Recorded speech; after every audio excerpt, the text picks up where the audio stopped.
So gender history is based on the idea that what it means to be a man or a woman has a history. And studying gender history allows us to explore these historical relationships, these different meanings of what it means to be a man and woman, and how these meanings change over time.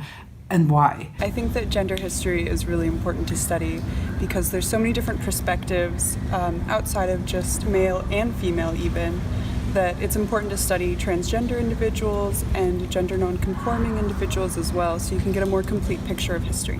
The research that I'm conducting right now is on LGBTQ activism in Poland in the 1980s. So much of political life and understanding of political life, and understanding of how society works, is through the lens of gender. So that means that the experiences of men and women have been radically different in the past. And when I say men and women, those are obviously categories that students need to think about. But people identified in this culture as men and women have been very different. In part, it's different biologically. Women bear children and men don't. Men die from accidents, and women die in childbirth, more or less at the same rate historically. On the other hand, being a woman in any given political, cultural, economic situation is different, by and large, than being a man. What I found really interesting when I began the research for this book is that I was looking at some of the same archival collections, many of the same documents that historians of slavery and historians of the African American experience had examined before me.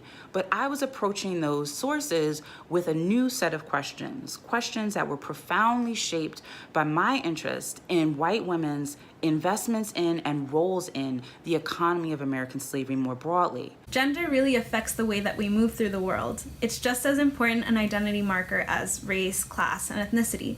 So as a Latina woman, I move through the world in a very different way than a Latinx man or a Latinx gender nonconforming person does. So using gender as a lens in history can be really significant because it can show us how women can act as political and economic actors. In my own research in 18th century Mexico, in Morelia, Michoacan, I found that focusing on a convent and looking at the ways that nuns acted as credit lenders and even lobbied for aqueducts and city infrastructure really built the city of Michoacan. Looking at it this way really challenges our contemporary notions of colonial women as subjective people and forces us to look at them more as historical actors, political individuals who really created the history that we look at today. The point is that human experience has always been gendered. The most, probably the most fundamental divide in our being as a species is the divide between genders, or between men and women. Though how one understands that is obviously not so easy.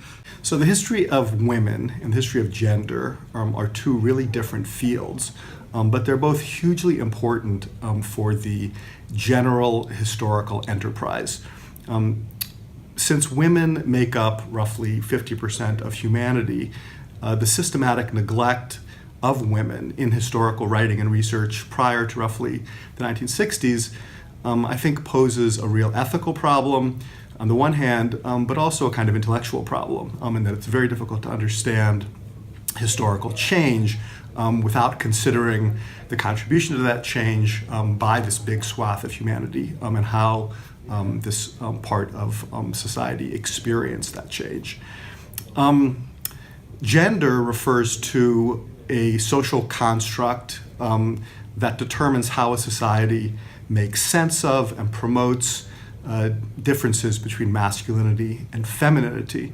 And I think this construct, this sort of structure of ideas, lies at the root of how a society is organized and what its basic character is. In other words, both women's history and gender history are extremely important, central components of history more generally. As the chair of the history department at Berkeley, I'm really proud to be part of this effort to bring both additional resources but also attention to these two really critical fields.